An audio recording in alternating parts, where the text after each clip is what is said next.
Yo, people, what's going on? Welcome back to the channel. Welcome back to Saeed TV. We are live, man.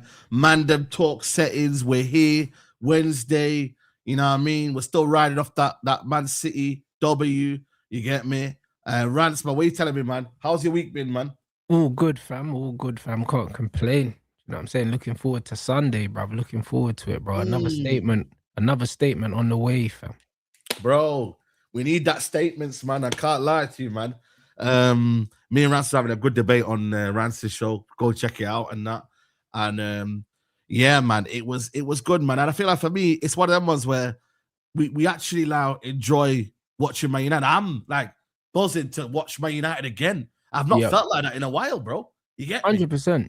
100%. It's not the same as even with Fletch, bro, because it was like with Fletch, it was like, yeah, we are looking forward to seeing the game, yeah, but man didn't really see much, yeah, in terms of style of play that excited me. Like I was excited by the substitutions and how attacking he was and just the attitude, but it very much looked like the players were out there just trying to figure it out, innit? Like the performance under Michael Carrick was just a lot more measured, a lot more polished, man.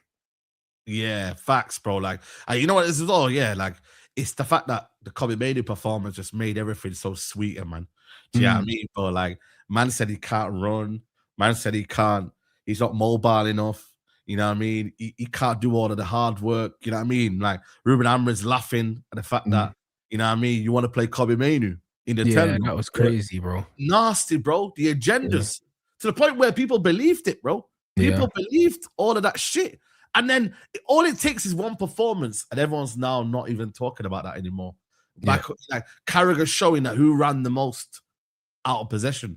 Like he's showing you the stats. The most kilometers run was Kobe Manu. So this idea that midfield couldn't work, Bruno and Manu couldn't play with each other. It was one or the other. Casemiro couldn't play alongside Manu in a midfield three. That again got exposed against Rodri, by the way. We're not talking about no scrubs here. Rodri, Bernardo, Foden. Cherky came on. Reinders came on. Them man had their big hitters, you know. It's not as if like, we're going to say Nico Gonzalez couldn't play. Get out of here, man.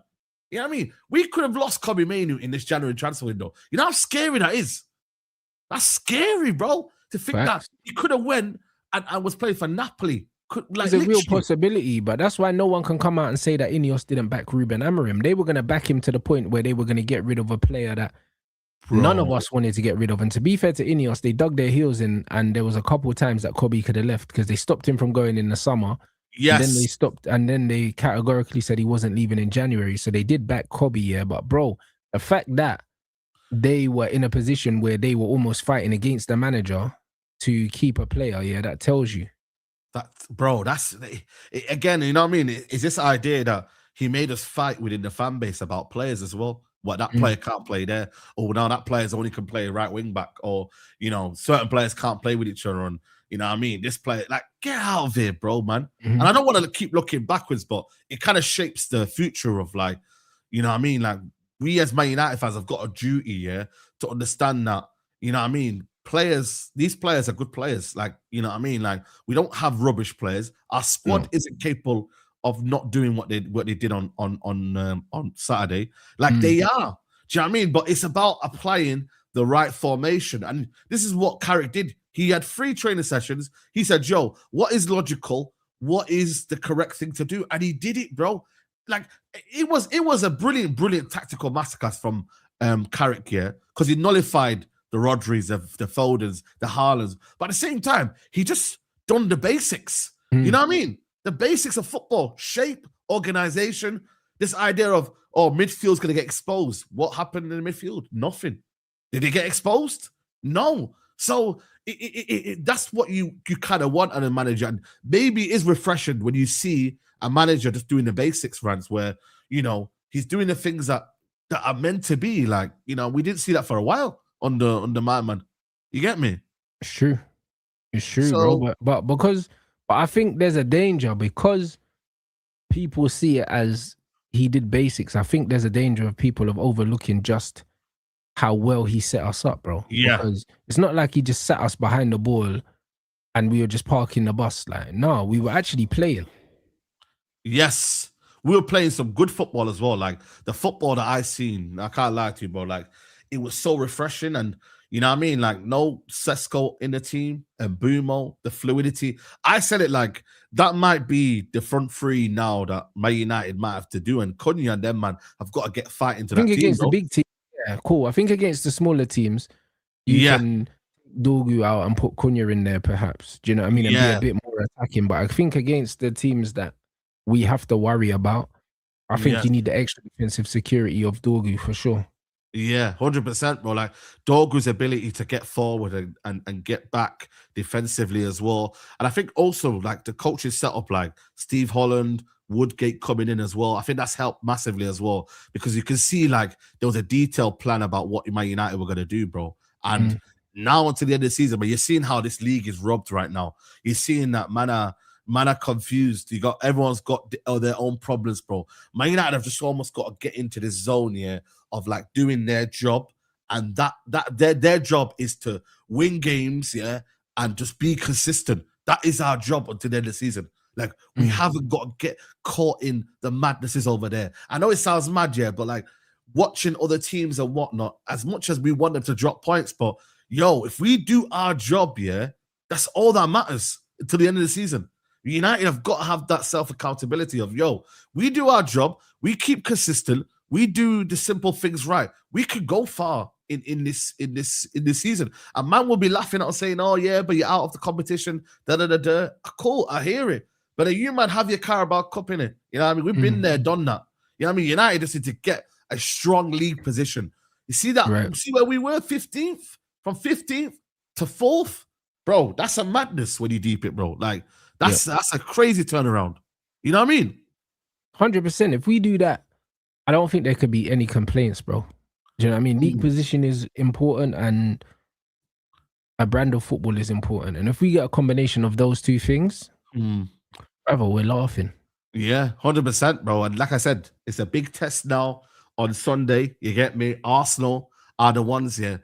You know what it is, with Arsenal, as much as they're a good team, it's not. I don't know anything they're not going to do. Do you know what I'm trying to say? Yeah, they're a very predictable team. Very predictable. They're good at what they're good at, innit? Yeah, like it's going to be set pieces. Yeah. They're going to try and work us in midfield, but it's not nothing that I don't know. You know what I'm trying to say to you? This is why I'm not going into the game nervous, like I'm not going to lie. Because you know what they're going to do. It's just whether we can do what's needed to nullify that. But we know what they're going to do. They're not going to surprise you. They don't have... It's not like when we used to play them when they had Henry and we knew that he had the qualities to just do stuff that he couldn't prepare for. Do you know what I'm saying? Yes. Like when I look at this team, they don't have a shock factor, bro. Like you just know what they're gonna do, innit? It's just that it's very hard to stop them.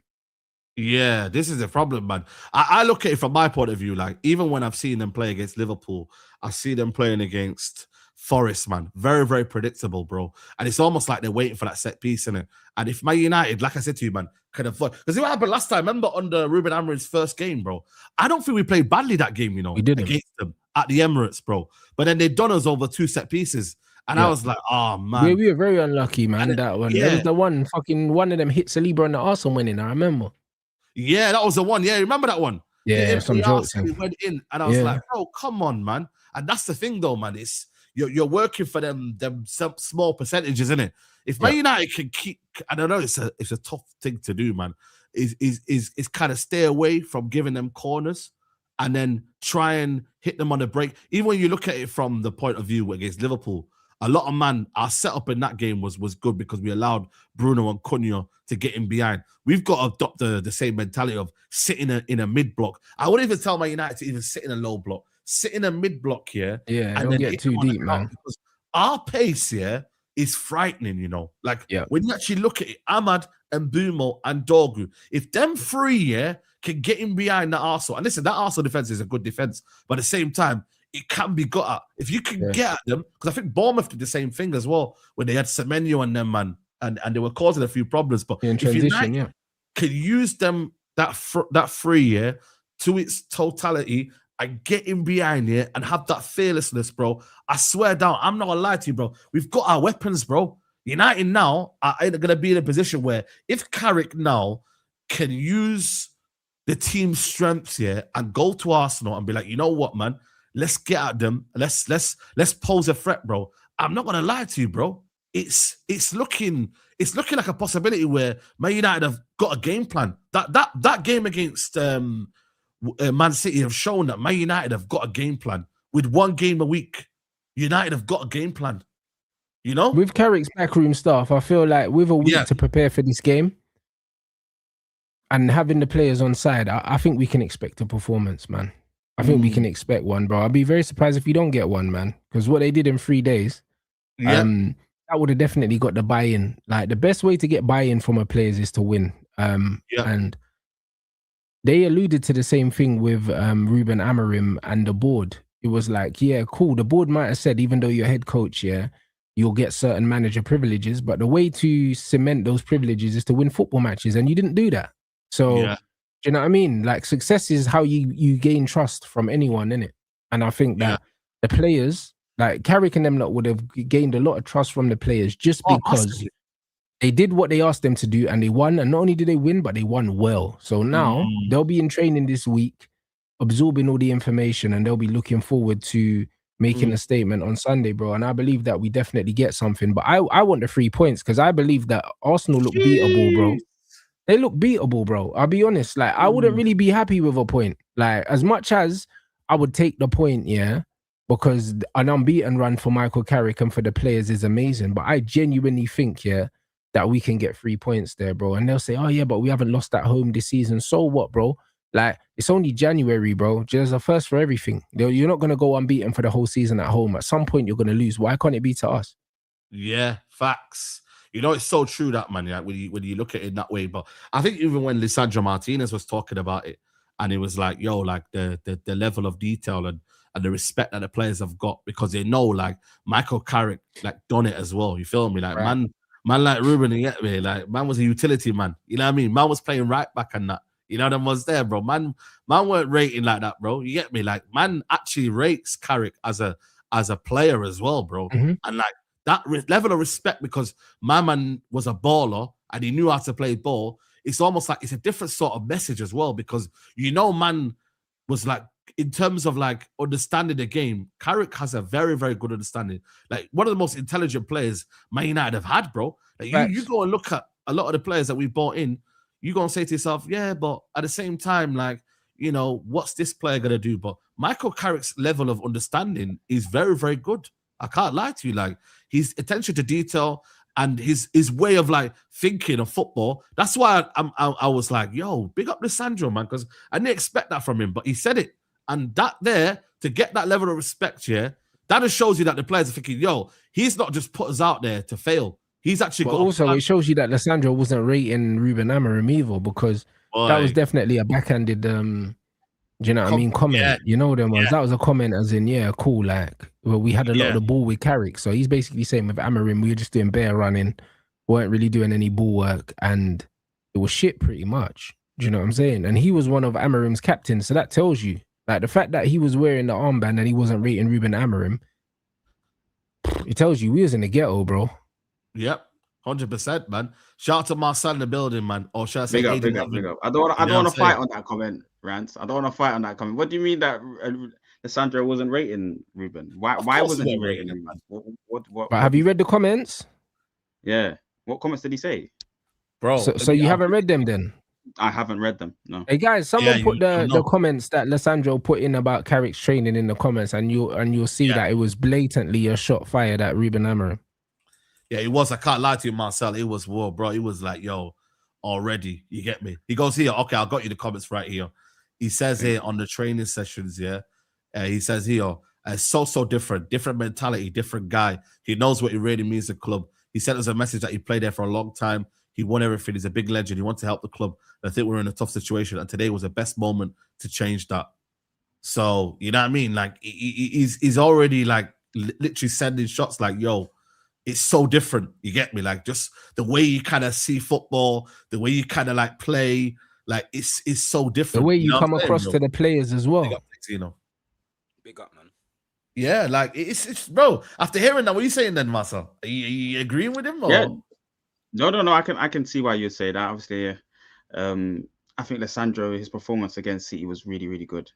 You know, and the performance of the team was really, really good. I think we all were saying that, you know, the man that was saying for a little while now, there's a better way to get a better use of this team with the group of players that we have. Carrick done that. There's no doubt in my mind. So a very good decision by Ineos, and you know, a very good decision by Carrick, the way he sets us up. It just made sense, I think, and he can maybe copy and paste this style and this feel to the football match and use it against Arsenal. I think we have to put the pressure on him as well. If we get top 4 though, guys, do you keep him on as a manager, or do we still? For me personally, I want the Enriques. I want, you know, someone like, you know, Nagelsmann. I want a world-class manager. You know, I think what we've been missing for a long period of time now is the name brand manager. It's only been Van Gaal and Mourinho. The rest have been that's still half the managers that we got in, pretty much. Yeah. Ooh, is it Rance? No. Well, Moyes and Ollie, Ten Hag, Ruben.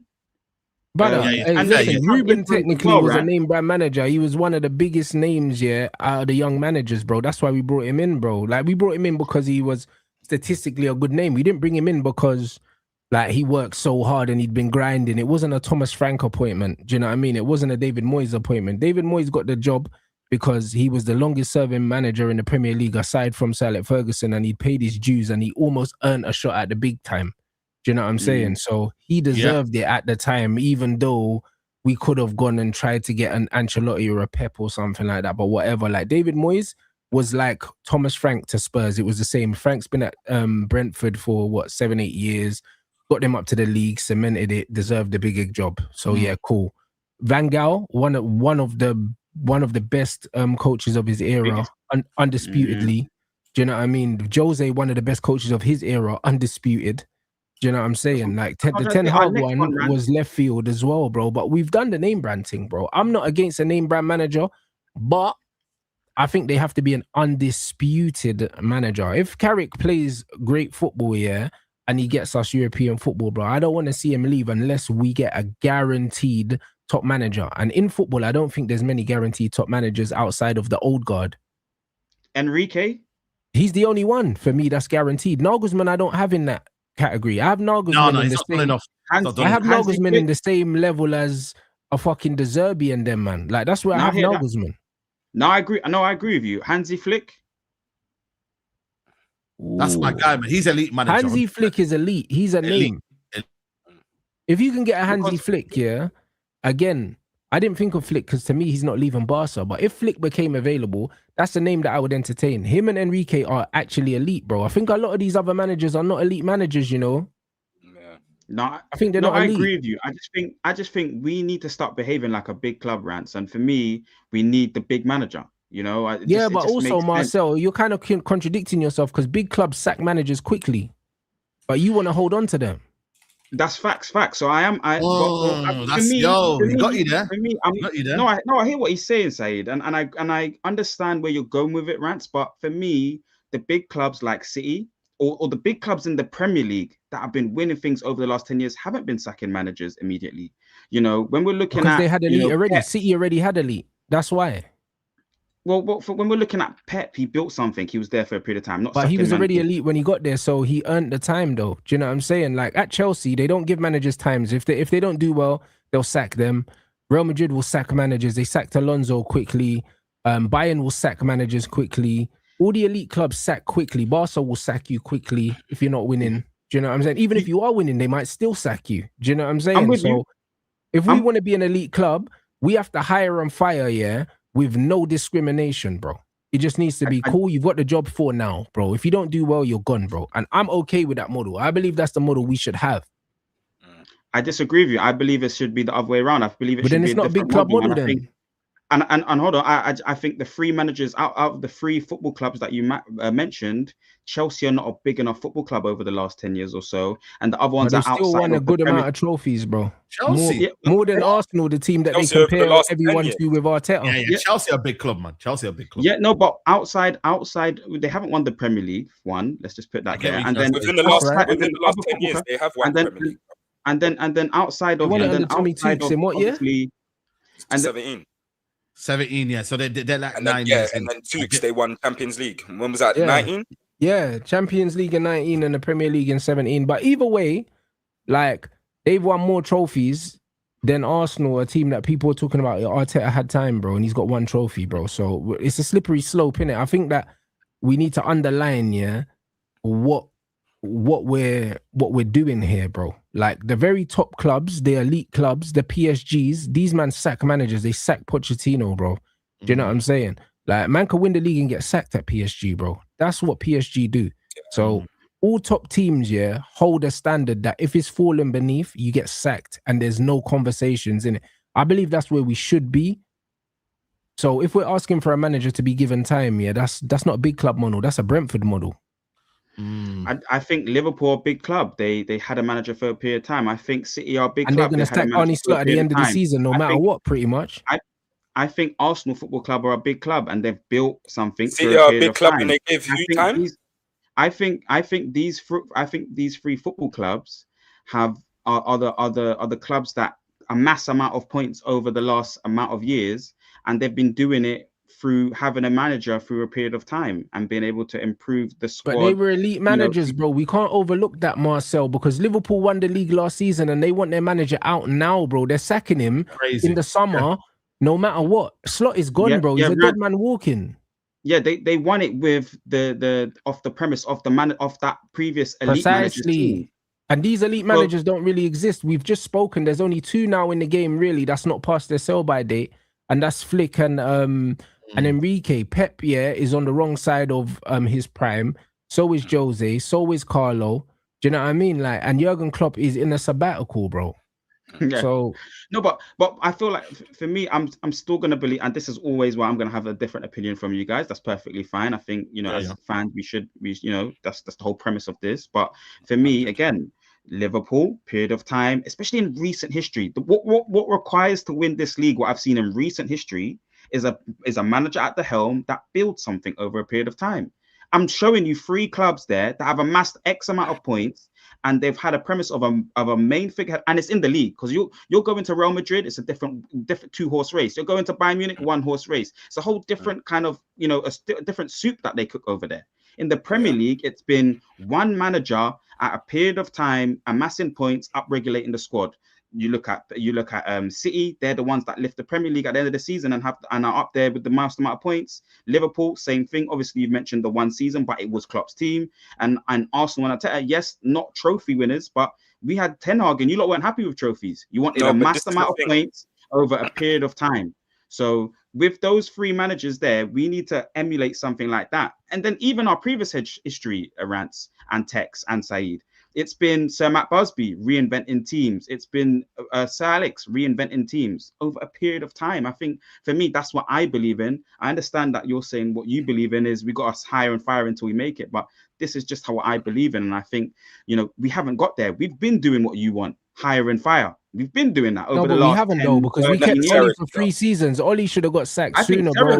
Man United have kept all of their managers for longer than they should have, bro. And when you're talking about these football managers, I've said it before, yeah, the average life of a football coach is 13 months, bro. So you're using the exceptions, yeah, to make the rule. Like, Sir Alex Ferguson was an exception. So Arsene Wenger was an exception. Klopp was an exception. And the reasons why they were exceptions, because they were exceptional managers, bro. The average manager barely lasts a year in a job, bro, at any level, bro. So because of that, we can't look at elite managers and judge non-elite managers with the same thing. We shouldn't say that an Ole Gunnar Solskjaer deserves 3 seasons because an elite manager got 3 seasons. That's not how football works, bro. That's not how football works, man. Like, all the top teams, yeah, if you're not delivering, you get potted immediately, bro. And it's see you later, bro. No one talks about how much fucking compensation Real Madrid are paying managers, bro. They're fucking them off left, right, and center. Like, same with Chelsea. Like, how much compensation are they playing Tuchel and Potter and all? No one talks about the compensation. When is Man United, they're like, oh, Aaron got 10 million. Chelsea are paid way more than that, I'm sure, bro. They're sacking 2 managers in 1 season. They don't give a toss, bro. Like, I think we need to forget about all that, man. Like, if you're not winning, you get potted, mate, because the players should already be in place, bro. I have no problem with the recruitment. So if a manager's not doing well, they get moved on and we get another one, bro. I don't believe in giving these guys time, bro. I don't. If Carrick got beat, 6-0 against City, no one would be saying it's all right. Give him time, like, to show that he's a good coach. They'll be saying he was shit straight away, bro. It would be. If you think about how I think about things, I'm not even making a full judgment on him because he's an interim. So I'm expecting the players, if they did end up down in tools, I would say, well, they're not meant to listen to him, are they? We haven't got a figurehead in the football club right now to even look at it. It's just one football match for me, a very good one and a well-organized one. And the Mandem have been calling that for weeks, saying that the formation, the way that we could play football, the utilization of the players. So he hasn't done nothing special that the Mandem haven't been saying about for months and weeks. But just how I see the proliferation of our club is just a bit different from yours, but that's okay. Yeah, Texino, what are you saying, bro? Big up to you, by the way, as well. Big up the Mandem, man. Big up the Mandem. Good evening. But yeah, look, listen. At the end of the day, I totally understand both points, and I understand why you want to view, like, you have the perspective you have, Marcel. But just looking at the factors you've mentioned, like the 3 teams that you've even mentioned as well, even including Chelsea, like Chelsea have won the Premier League with a manager that they sacked straight away. Same thing with Thomas Tuchel. These men did not get time. Then 2 out of the 3 teams that you mentioned, so Arsenal still haven't won any, massive trophy yet. They haven't won the Premier League. They haven't won the Champions League. They are on course. They've got a great record in the Champions League this season, 7 out of 7. So things are going well. But this is after season 8, bro, or season 7 or 8, which is absolutely absurd. Do you know what I mean? It's the exception, as Rance has said. But then even looking at Man City, Pep Guardiola got no time. And the jury was nearly out with Pep Guardiola because people were saying that he can't bring his brand of football to England. Hence why he sold the whole of the back 4 he had. Sanya couldn't play inverted, nor could, I think it was Clichy on the other side. Couldn't play as inverted fullbacks. He changed that. As soon as he changed that, he spent 200 million on the back 4 and won the Premier League. And from then, he's been a serial It's not that he's been getting any time. He's been a serial 10. He deserves time. Who else were Man City going to get to go and win the amount of volume of Premier Leagues that Pep Guardiola has? Another exception. So the only reason why I've aligned with Rance a bit more than yourself, I would love to give managers time, but I think it's based on circumstances, bro. If I'm seeing good football, if we're picking up points, and there's just little anomalies to why maybe we lost a certain game or we've just finished just out the top 4, whatever it is, then yeah, maybe I can give you another year and see what you can do. But bro, I'm not going to give anyone time for no reason, because we gave Amarim time for what? We delayed the inevitable for so long. You called it yourself, Marcel. Let's go back to a 4-2-3-1. Let's pay the basics. We haven't seen a combination midfield be put together of Kobbie Mainoo, Casemiro, and Bruno Fernandes playing in his right role, where he doesn't need any defensive discipline. Well, less defensive discipline. He more needs to support the striker on the press. And that's where he's good. That's where he's decent. We're playing players where they thrive. We've got a good bunch of footballers, bro. Hence why it's decent for Michael Carrick. Michael Carrick didn't do anything, sporadic or anything out of the ordinary, bro. No, it was the basics, man. The cohesion. Wingers, sometimes the basics are defensively. Exactly, but wingers tucking defensively, nullify the spaces in midfield, bro. Do you know what I mean? Kobbie Mainoo apparently can't run, covered the most distance over 90 minutes out of any Manchester United player this season. All these narratives have been thrown out the window in the space of 90 minutes. We dominated the game from start to finish. We hit the crossbar in the 3rd minute. We scored an offside goal in the 20th minute. 5 minutes after that, another offside goal. Bro, we was dominating, bombarding Man City's goal. And look, we talk about neglecting midfields and stuff, right?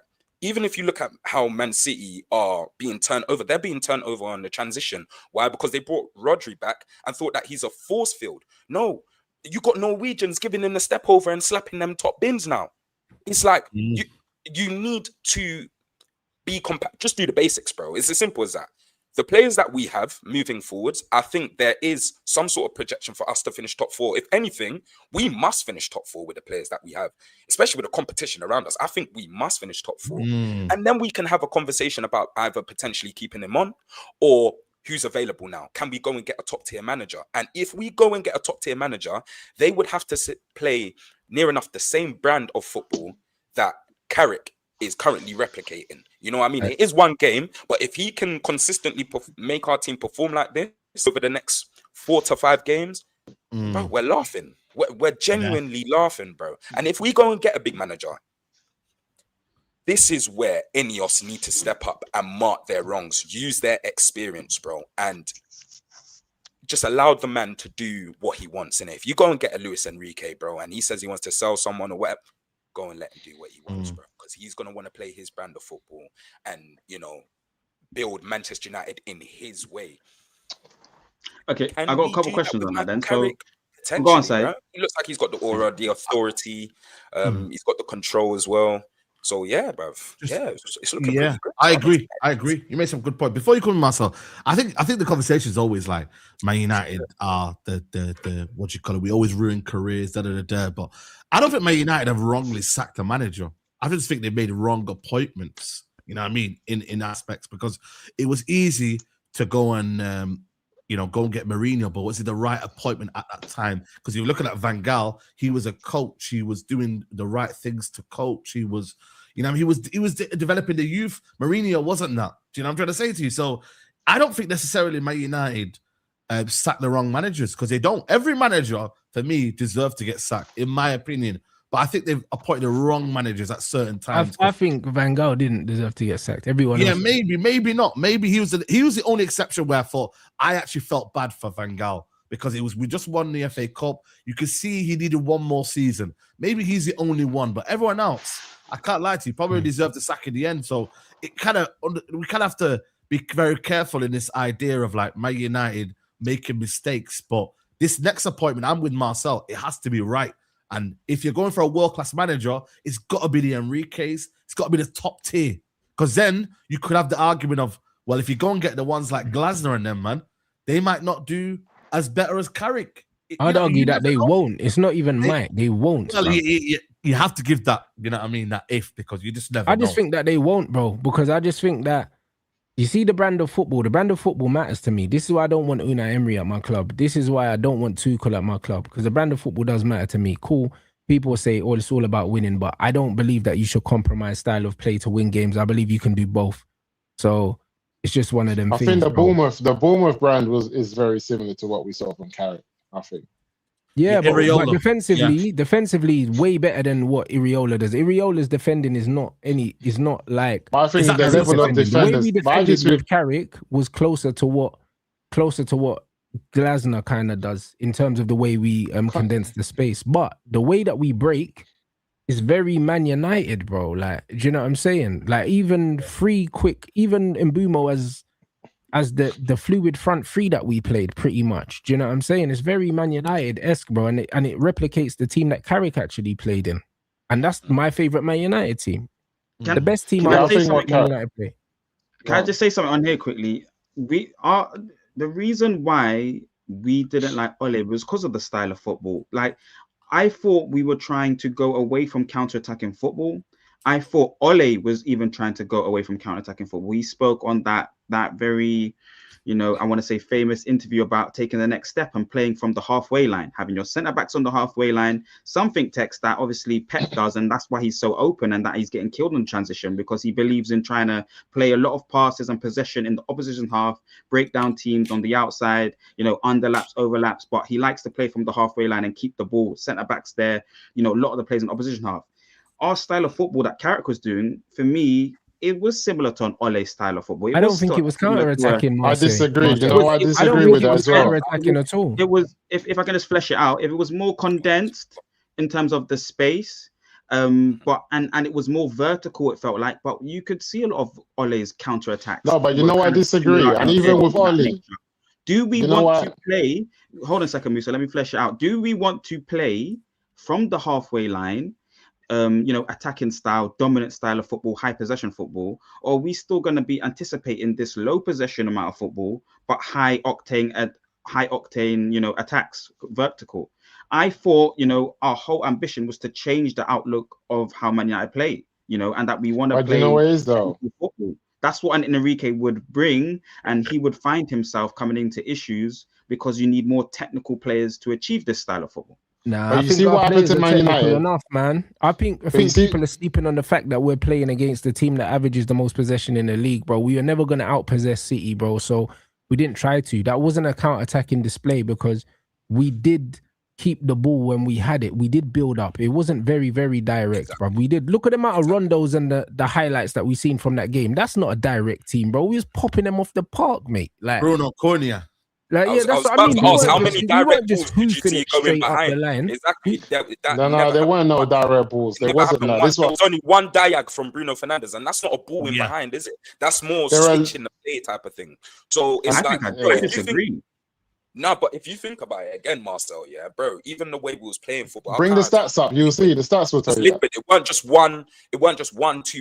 It was carrying the ball from one side to the other, bro. It weren't one launch pass. Does that make sense? So, bro, I think the football was completely different. Like even the composure in possession, bro. Under Ollie, we were scumbags in possession. The ball will go into Fred McTominay, bro. We're hoofing it, or someone's getting. Bro, we were scumbags in possession, bro. The ball was going James, into Casemiro, Kobe Menu, and these men were orchestrating, bro. They were orchestrating, dictating 1-2 touches, get the ball out the spaces. Can we play wide? Do you get it? And secondly, off the ball, it weren't a low block, Marcel. How many times did we win the ball high up on the press? Literally, we're talking about what? Bruno Fernandes 5 yards away from Mbeumo, and Mbeumo's pressing the centre halves. Look how high we were. Kobe Menu, high winning the ball. Casemiro, high winning the ball. We was high up the pitch. Hence why we created so many chances, bro. It weren't counter-attacking football. Not for me. We controlled the game in both elements. We controlled the game in both. Under Ollie, we never controlled football matches. And we'll see against the lesser teams where we have to have the impetus and the onus to attack. We'll see that a bit more. I think based on what we saw, I think the impetus that we saw against City, who turned a load of possession-based teams into counter attacking when they play them, tells me enough that this team is not about sitting back.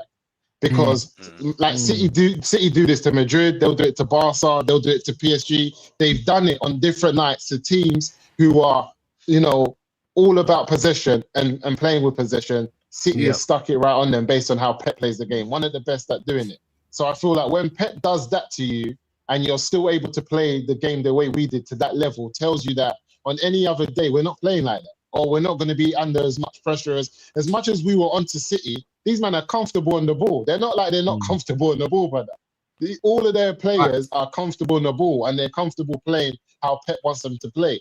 The biggest issue that we have, and I said this before even Carrick kicked the ball, I said, I just feel like the disrespect of Michael Carrick in comparison to Ollie is the biggest problem that we have. And I just feel like when we look at the player that Michael Carrick was in the world, in his era, and how he was looked on, it's totally different to the player Ollie was and the position he played in his era. There were bare strikers in the world in Ollie's era that Ollie couldn't chat to. Ollie just done the job for us, and he was our hero. He wasn't no world-renowned. Yeah, he wasn't no world-renowned hero. Michael Carrick was one of the baddest deep-line midfielders of his era. Like, just factually, he was bad. And I said that if a manager like that if a player like that can transcend into a manager and take what he learned in that, especially in the position that he played, and have an ability about coaching and making players better, and the way he saw the game, he's someone we should take serious. He's not someone that you should just say, oh, Carrick is like Ollie. Brother, how is he like Ollie? And the other thing is this, that when someone gets the interim, they do bad the second season. Where did that come from? Like, where does that come from that interims do bad when they get the job? Bro, there is a risk. Blood. No, but I don't know. Where's the Man United interim that got the job and done that the next year? Ollie got second in his first full season. Yeah, but when the he thing got is, the job. No. Let's stop there.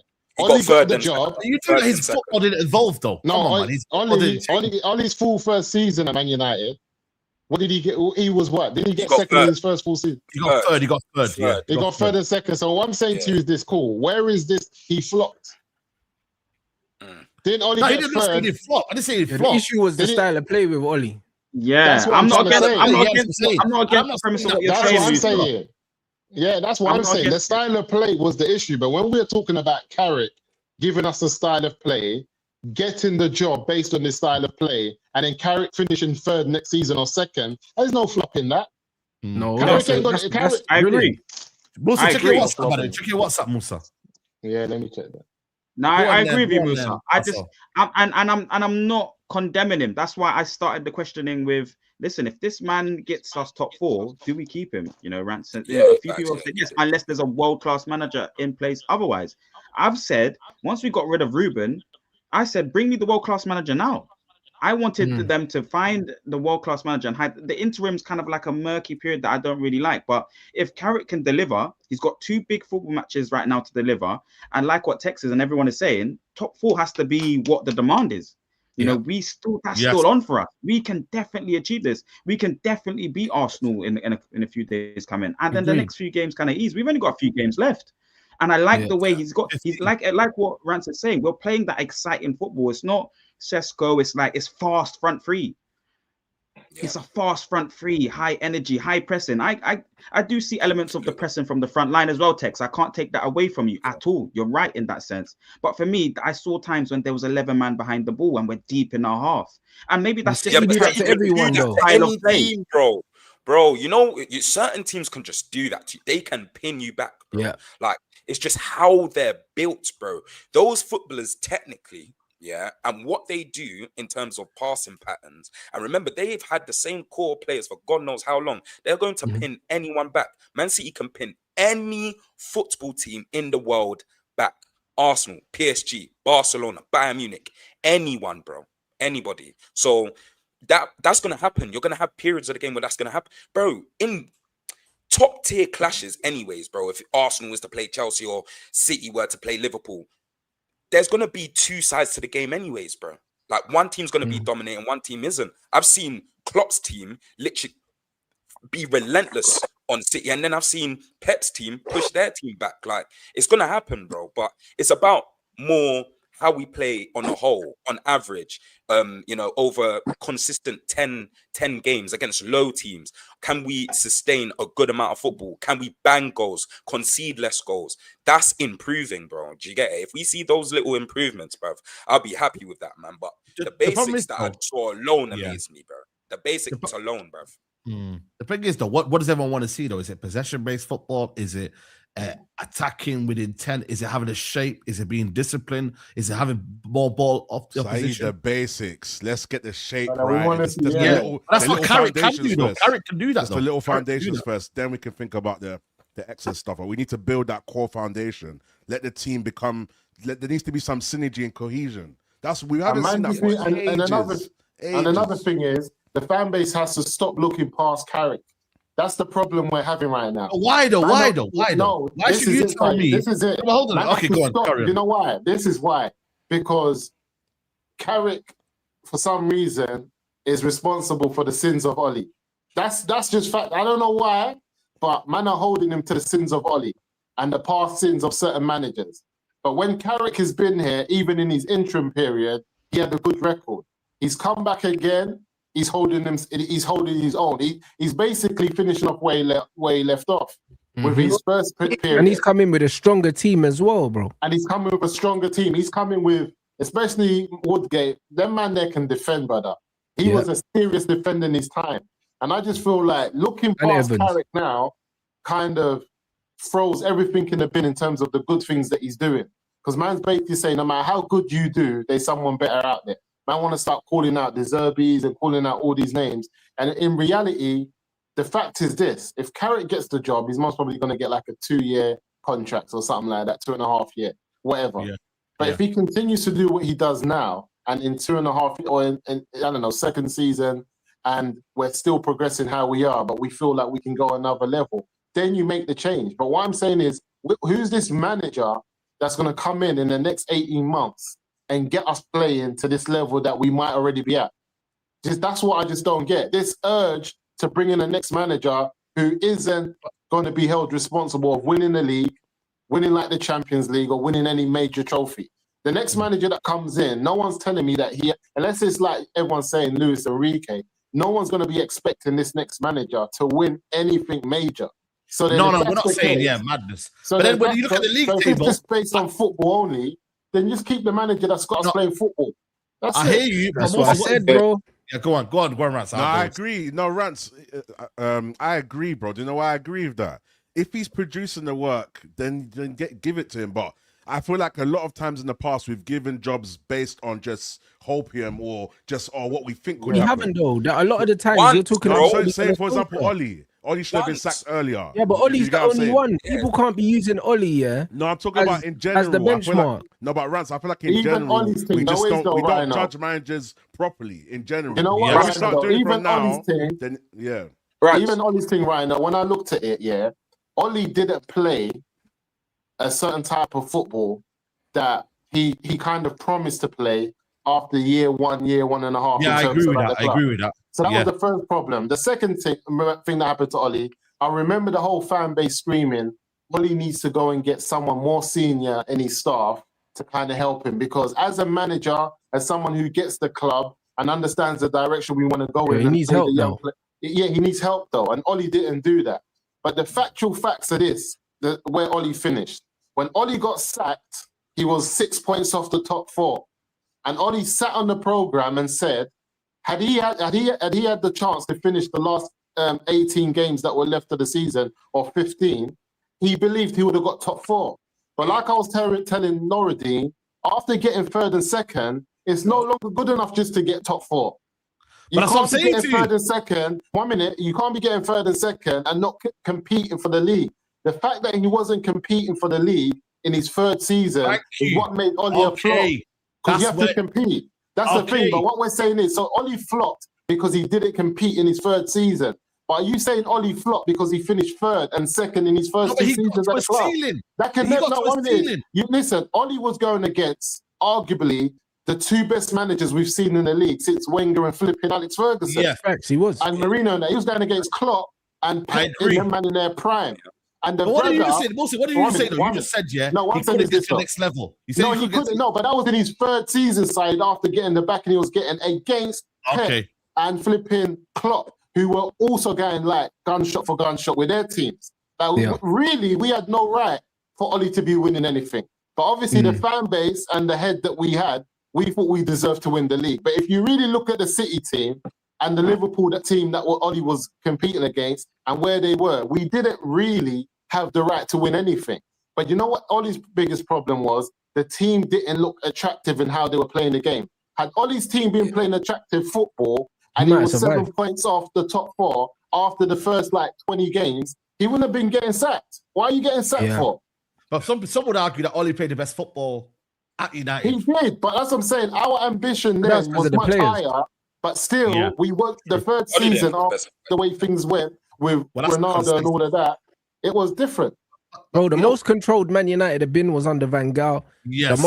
The most exciting that Man United potentially were was against Ollie, because we had the likes of Paul Pogba, Mason Greenwood, Martial, Rashford, all of that shit. Do you know what I mean? But the truth of the matter is, Ollie was in survival mode for a long time. I agree. He never implemented a style of football, and that's the reason why he lost his job. Michael Carrick is a manager that knows who he is, what he wants to do, and that's the most cohesive Man United performance that we've seen in the best part of a fucking decade, mate. We have to be honest, bro. We dominated that game from start to finish. Them man had one shot on target. We made them look ridiculously shit, bro. And we looked good as well, bro. What's wrong with Estrella, though? Estrella bending up there. I just want to know. In his head, bro, every 24. Yeah, I need to know what going on. Talk to us, Estrella. Talk to us. And the way he's dressed, he's laughing at the P45s, bro. Yeah, thinking about some P45s. No, do you know what? Before I jumped on you, I was listening to what you lot are saying. Musa, the first, obviously, text what you were saying before Pep Guardiola when he first came. Nah, man's got the pen out, you know. Nah. No. I've written down those notes, bro. No spreadsheets, old school. Obviously, the first thing that you said when you're talking about Pep, I would agree on certain aspects, obviously, in terms of inverting fullbacks and stuff like that. But I would say it's also a wrong. I hate this argument everyone uses when it comes to United, because our club is not like any other club. It doesn't run like any other club, and this is why it doesn't really matter what manager you get. If you don't back the manager, the same thing's going to happen all the time. And Musa, what you said about our Carrick, he was world renowned in his position.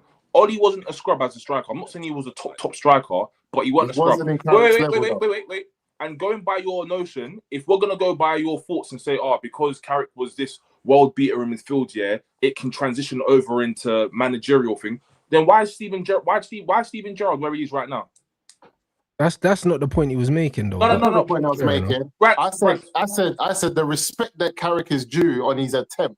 Gerard had his attempts. I'm saying this is Carrick's first attempt at a major club. First attempt. Because you see what Carrick did at Middlesbrough when he found them in the madness, when he didn't even start the league. And put them into fourth, and just because he didn't win the league, he set the bar so high after finding them in the bin. That man was upset at the end when he didn't get them promoted. But they had no right to get promoted when he found them. And the man just went on a straight 15-game unbeaten run.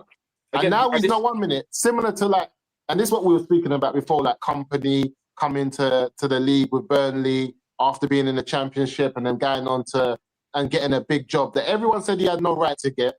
Everyone was putting my man under pressure. He shouldn't be there. He's not the right fit. How the heck? I remember bare pundits laughing. How the heck do you get relegated with Burnley and then end up as Bayern Munich coach? Brother, he was Bookie's favourite to get sacked before he'd even fucking kicked a ball there, bro. Yeah.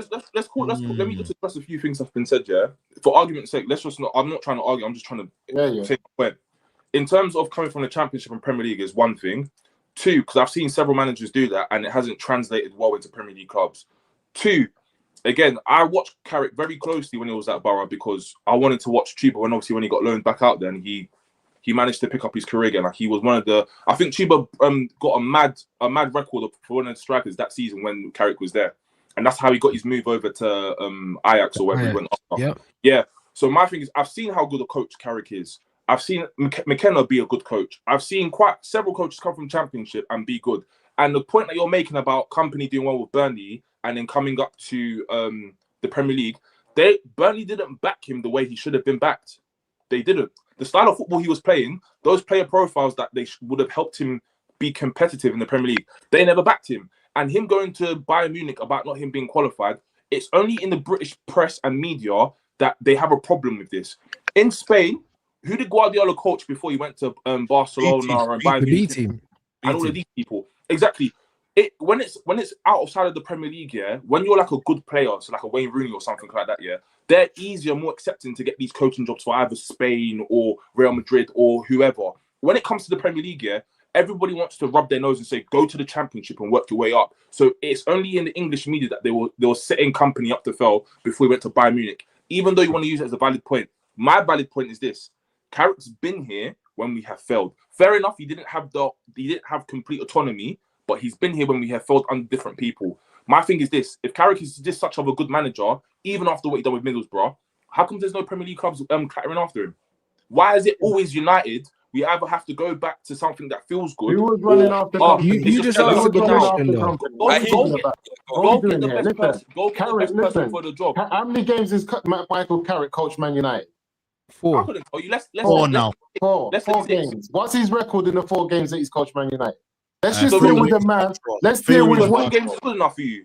No, but I'm just saying you want to judge him on when he was here and he didn't have a say. So 1 minute. Now 1 minute. You want to judge him. No, but you're just saying he was here when we failed. Cool, I understand that. Yeah. But I'm saying let's judge him on the 4 games that he's actually been manager and what he's played. I remember he. I have to work like that. So why you want to judge him when he's not making decisions? But then when he's making the what I'm saying is, I don't want to see him. Like if you're interim, but you're not permanent. I don't even care if you get us top 4. Of course, if you're interim, you're interim. But you know what happens? Obviously, if you're interim, you're not permanent. But you know what happens when you do good when you're interim? You get a permanent contract. And once he gets that contract, he becomes permanent. That's what happens. I'm just saying, you're saying he's interim. Yeah, we get it. But if Carrick goes, listen, if Michael Carrick does good at the end of the season, what did the club do? Hey, bro, who's the last interim that went to our club, done really, really well and didn't get the job? I don't know. I don't know about this. I can tell you, Rats. The Chelsea manager who won them the FA Cup, Di Matteo. Yeah. They got rid of him. Who did they get in after? I think it was Villas Boas. I can't remember. AWV, was it? No, it was that earlier. He got the job off AWV. Wait, Rats, was that before or after? Villas he got the job after. He got off the job off it. No, did he get the job off? But my man, because he done poor. He did. He got it off Villas Boas because John Terry and them man ran him out the club. Yeah, so who came in after him? Who came in after Di Matteo? 2014 was it? Wasn't it my man, the England manager? Ain't it the England manager? Mourinho. It might be Jose. No. Mourinho came back 2015. Hey, brother, 2014, 15, I think. Brother, you know what's mad, yeah? Roberto Di Matteo was the assistant at Chelsea before he got the Chelsea job. They didn't just bring him out of nowhere. Yeah. But who got the job after him? So technically, who got the job after him? The Di Matteo one's whack though, because he who was got just the job after him though? Isn't it my man? Brother, Di Matteo was the assistant. So technically, yeah. Technically, he was the caretaker, bro, like Darren Fletcher was. Yeah.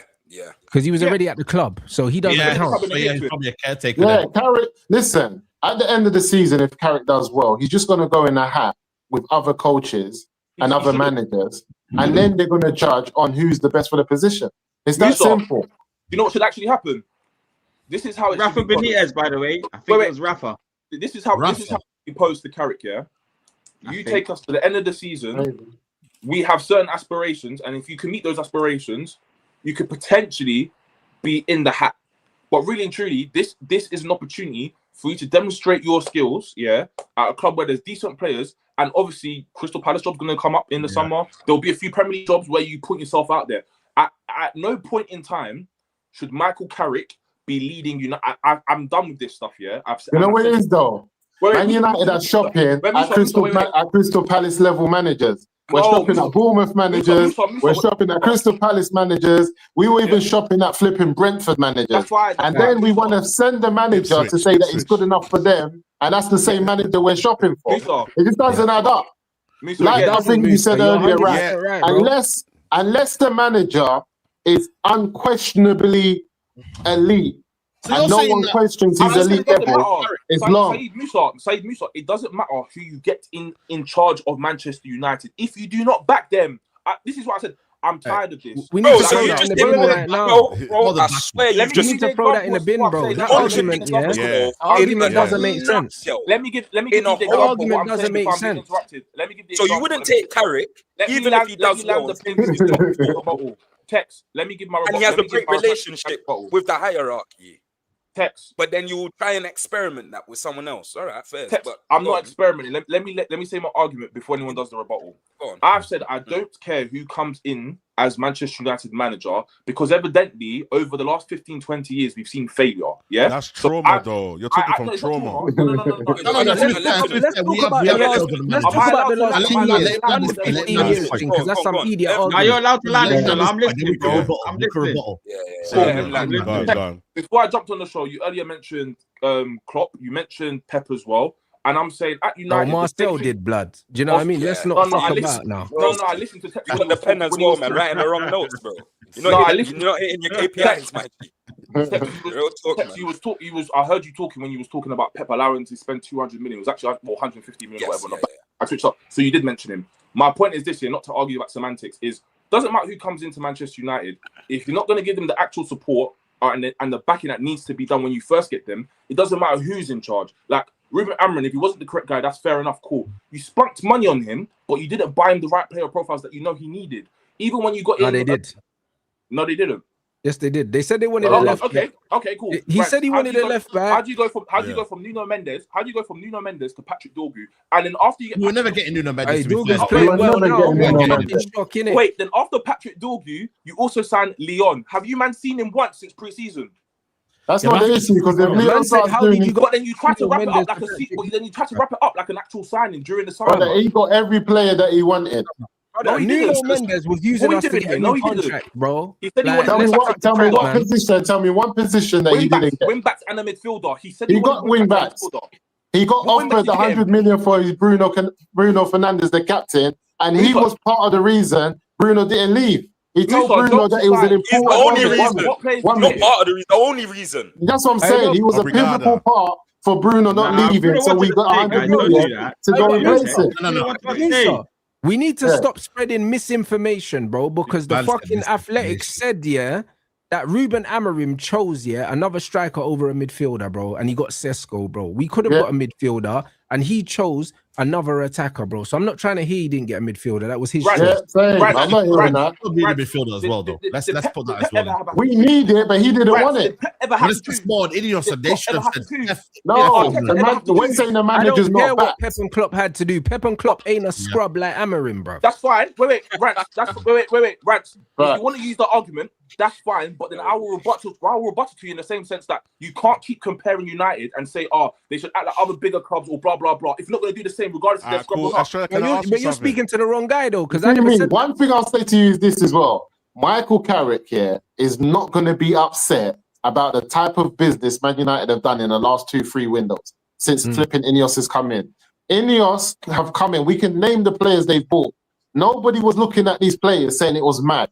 And in all these clubs that you've mentioned in Pep and Klopp, they've also bought players they've had to flip and sell out in the next 2 seasons. So it's going to happen. If we look at the majority of players, if we look at the majority of players that we bought in, the majority of players we bought in with a competent manager can actually ball. We've bought in a lot of ball playing footballers. Yes, bro, 1 or 2 might have gone there. He's been there 5 minutes. This is what I'm saying. We should be trying to get Mamouche.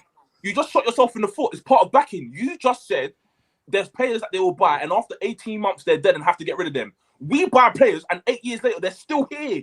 Hey, that's not the time. You don't care about the manager we get. You don't care about the manager we get. The new regime ain't on that. If you don't care about the manager we get, as long as they have a relationship. Let's not move to Amrin. Let's not move to Amrin. Why do you care that it's Carrick?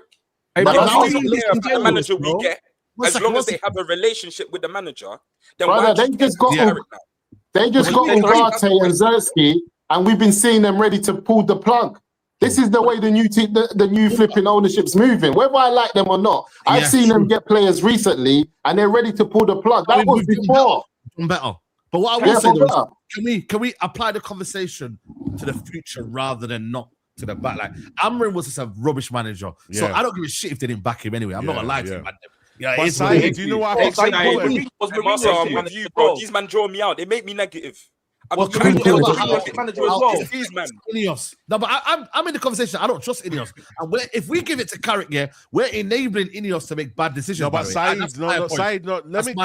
can I rebuttal on that? Yeah, go on. I get what Estrella means, but we have to accept the fact that we're doing things a little bit differently. Like Musa said, even if you don't fully agree on it, there's a difference. Right now, Carrick's going to be judged on the right metrics. That's what we're hoping for. If he does what he needs to do, why not? If he does what he needs to do, and we're in our hearts, we're confident, like raw. Because think about it like this: when you look at that City game, let's be real. There's something we all felt. If we have to keep it a buck, in terms of just the team's approach, we felt like there was something being instilled into the team. Obviously, we need to see consistency, but when's the last time you saw a manager come in and you saw his idea straight away? You just felt like the team just understood it and we clicked. When's the last time? You can't. Man saw the idea straight away. None of this we need 6 months. In 18 months, we've never played like this. Do you know how mad that is? 18 months. Rhino. One more thing, Australia. You want a BMW. But we gave him a Corsa, but he couldn't drive the Corsa. But you're pissed that he didn't get the BMW. That's what it is. He can't even handle the Corsa. Man wasn't whipping. He wasn't able to whip the Corsa, brother. Rhino, my problem is I'm not scrubbing my nose up at Michael Carrick about what type of manager he is or whatever. My point stands the same. Saeed is. I know Saeed's not feeling Carrick. I'm not feeling Carrick after. Saeed, I know why you're not feeling Carrick. Because it's a distraction tactic. Because worst case scenario, I agree. Yeah, I can hear that though. I can hear that. But if he performs, then what? You sign Carrick here. Watch this. No one in the media is going to talk bad about him the same way they did about Oli because it's jobs for the boys. It's Carrick. They want English managers in these big clubs. They'll cook him. They won't cook him. No. They won't cook him to a degree. I promise you they won't cook him. If he don't play well, he'll cook him. They'll cook him. No, they don't cook Eddie Howe enough.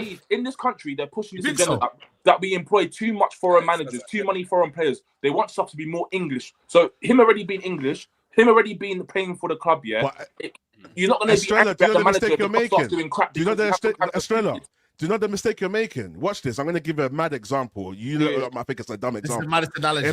Imagine an immigrant comes into the country, Generally, people have problems with immigrants. But that means you're saying that every immigrant's bad. there's immigrants that come in and actually benefit the country, that do the jobs that a lot of people are not going to do. So because you're upset of the fact that you're upset with the whole immigrants thing, you're not accepting the fact that there could be good immigrants within that, though.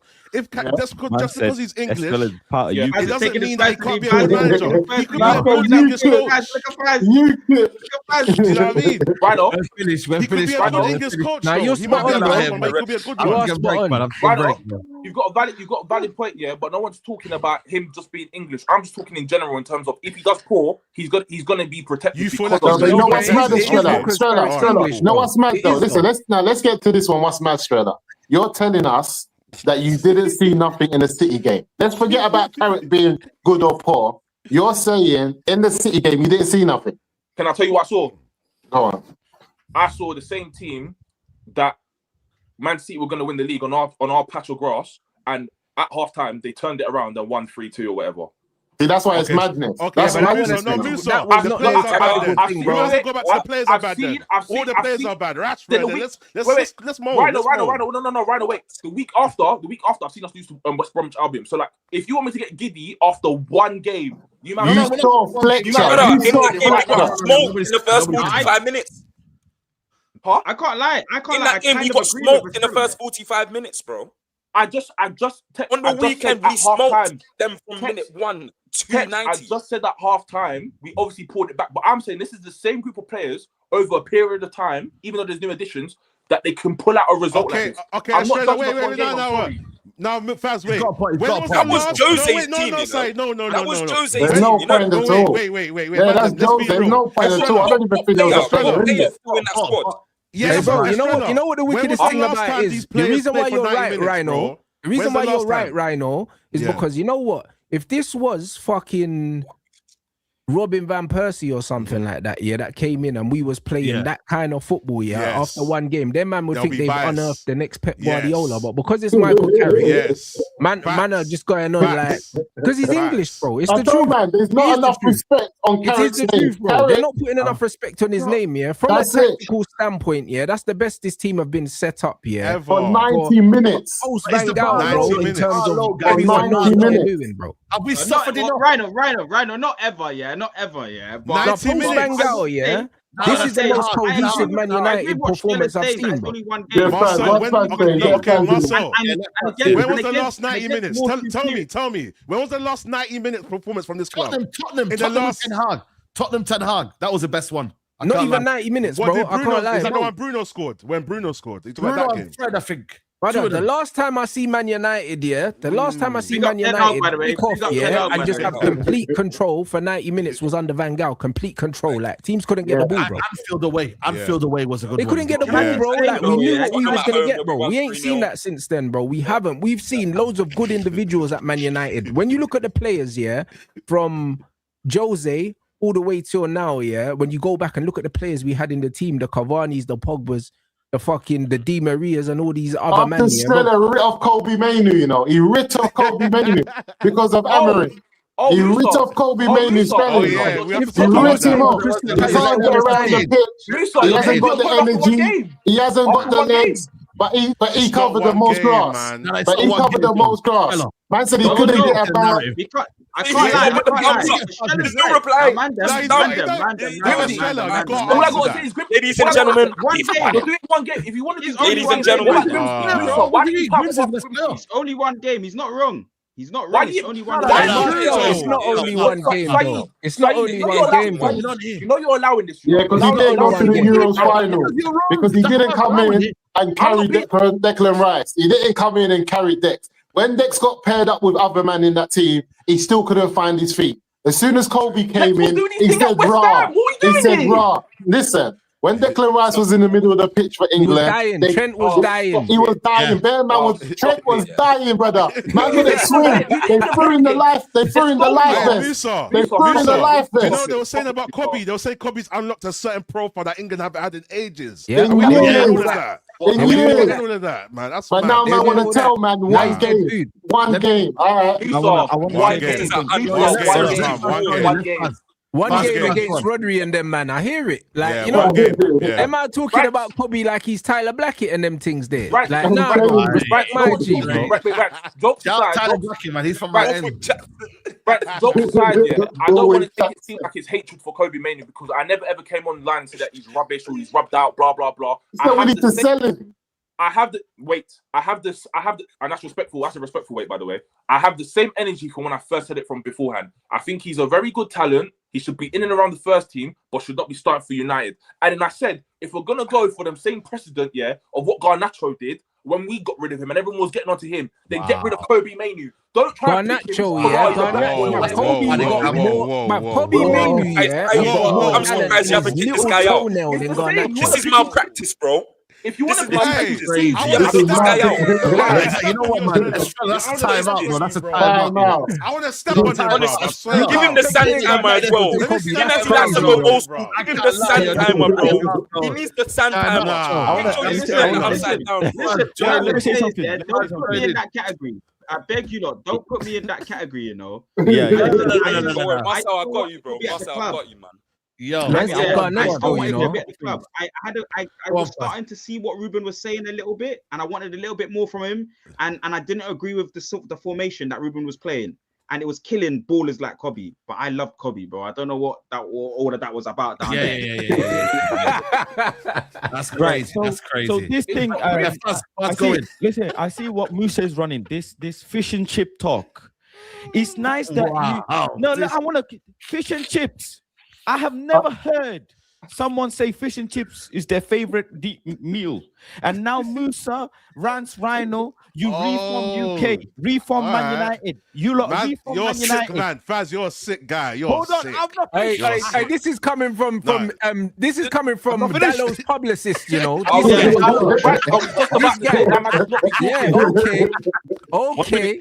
You fish and chip merchants now. Carrick giving you a new flavor, and what I find funny, Musa, all of a sudden now he's got his background, he's ready, he's got his joy, he's got some sort of joy. I promise you, Carrick did not teach Man United players how to do the rondo, bro. That's just a fundamental fact. You not seeing the rondo. So where was it? Where was it, bro? Where was it? We're tired of getting into beef and saying that you had the thing, but you didn't back it. Where was it? Why didn't you pull it out? We got rushed. Musa, a hotel night doesn't mean she can be a wife. Calm down. We've been here before. Let's move forward with Carrick, but in the summer, we need to employ someone who has shown that they can go through the ranks of football, and there is one name. Look, I, just like Marcel and all of the other, as you say, Amorimis, we did believe we got it wrong, but let's move on. I saw what the players can deliver, and it's funny, I look at the players funnier that you can deliver that in a short notice so quickly. But your boy couldn't deliver. The Lord was the only one that couldn't deliver. The Lord was the only one moving back. But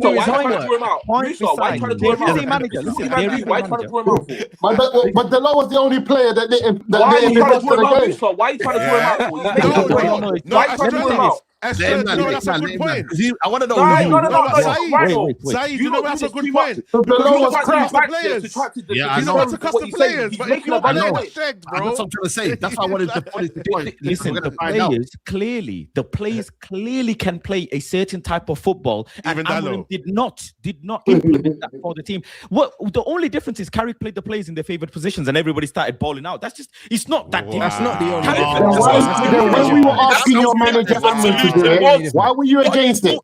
Why were you against it when we were asking your manager Amrin to do it? When we asked Amrin to do it, you was against it. If it's that simple, why didn't your manager do it? Let it go. Let it go. He's gone. He's gone. It's okay. They're trying to bring Marcel into joint enterprise like he didn't ask for 4-2-3-1 himself. You can't group Marcel and Faz. At least Marcel was willing to change the formation and go a different formation. You were saying, let's just trust the process. What the manager wants, let's do it. And the manager's changing. He was ready to swap Briani for Paella, whatever it's called. He was ready to swap it for the Paella.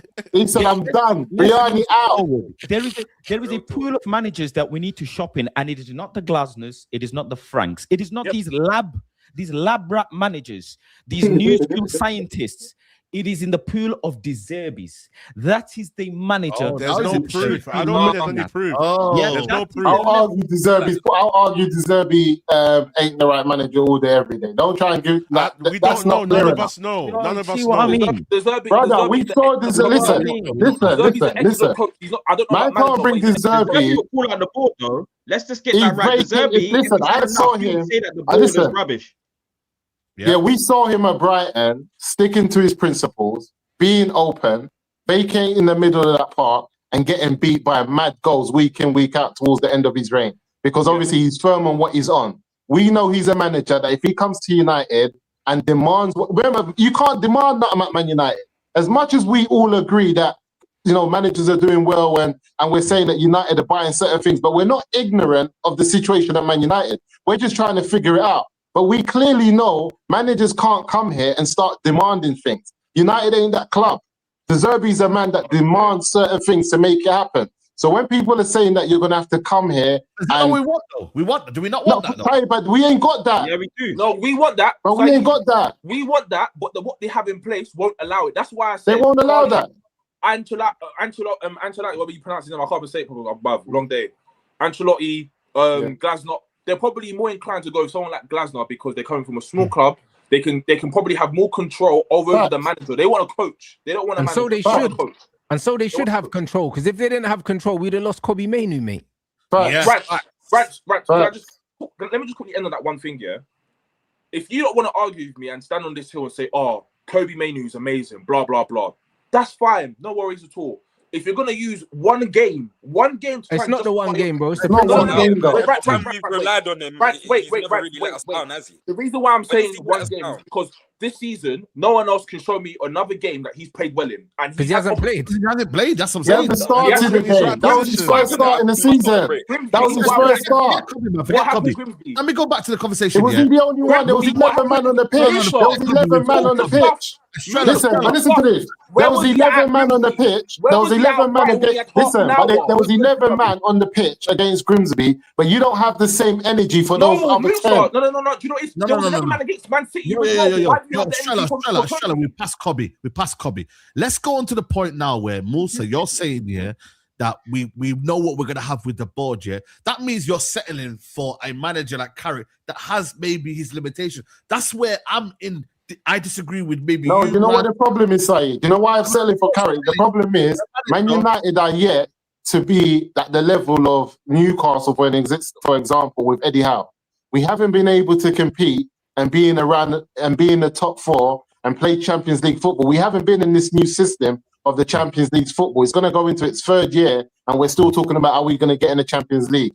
The next manager at Man United is not coming to win the league. The next manager at Man United has to be a manager that can play competent football, bring in the youth players, and work with what the club is going to get him. I'm saying that Michael Carrick is in the position to do that. If he fails to show us this by the end of the season, I'm with Strella, I'm with everyone, get rid of him. We're not just going to give him the job just on the basis because he's Carrick. We're saying because you know what, there's a group of Man United fans, who are basically saying, we don't care if he wins the league, he needs to go. So I'm just saying that I don't get this mentality. They're just saying that there's, like, as far as they're concerned, there's nothing Carrick can do that justifies him keeping a job. So if that's the case, I'm just seeing man just moving mad, like suicidal. They don't business.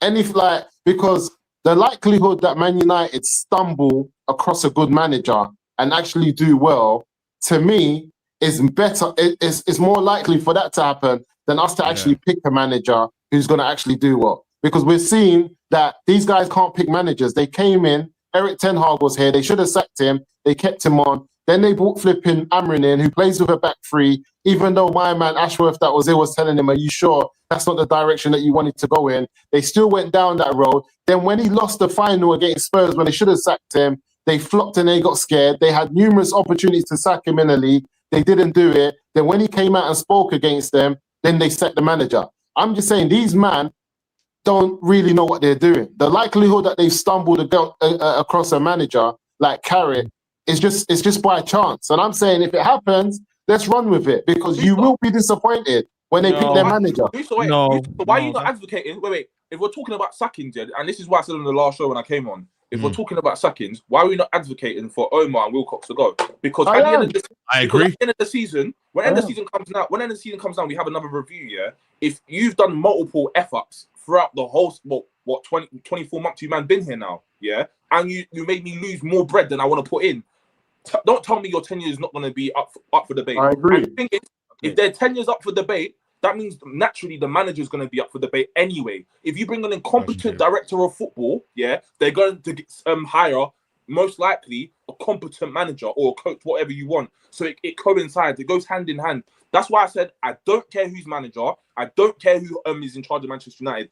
If you're going to back the manager, then I'm interested. If we're going to do the same thing we've been doing for the last 15, 20 years, yeah, I don't care because the same thing's going to happen again and again. And I'm tired of... Who didn't they back, Estrella, though? Who haven't they backed? Again, backing is not just, like when... Yeah.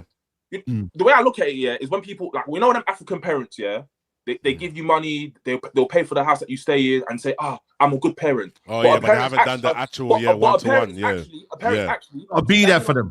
Standing on the sidelines, being active, showing me that, right, you're going to watch me while I play football. You're going to do this, do that. I know life is hard, but if you're going to be a hands-on parent, yeah, that's what I'm expecting. To transition that over into football, spending money is not just backing. Backing is also, you know what? You want to make a difficult decision, and because we trust you or we want to back our employee, we'll go behind you. We're not going to take the other people's side, or people talking so much was about this person in the media, constantly getting bombarded. You're not saying nothing. You're listening to players over this person. Like, how many managers can we say this is happening? Estrella, that's true. You're making some valid points, but I think there's definitely context to add to it. And I don't want to go on this point for too long, but the reality is Ruben weren't performing. Do you get what I mean? So there's only so much they can kind of back him. So I feel like it's about him. I'm not just talking about him. That's the reason why I have this point. Everyone keeps talking about Ruben Amorim. That's because it's recency bias. He's the most recent person to be sacked.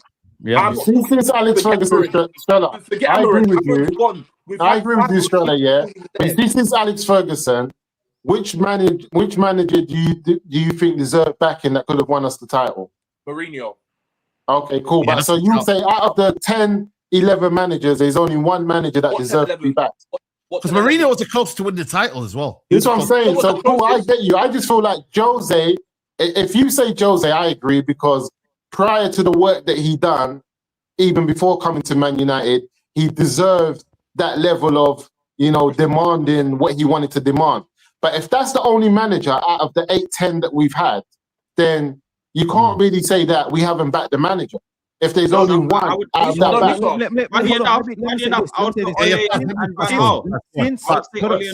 I didn't even like their style of football that much. Since Fergie, only one manager has been, like, as you say, backed to the point where what Estrella's saying, and that's Ten Hag. He said, go there, and they went. He said, sign here, and they signed. He sent the man to get Frankie de Jong for how long?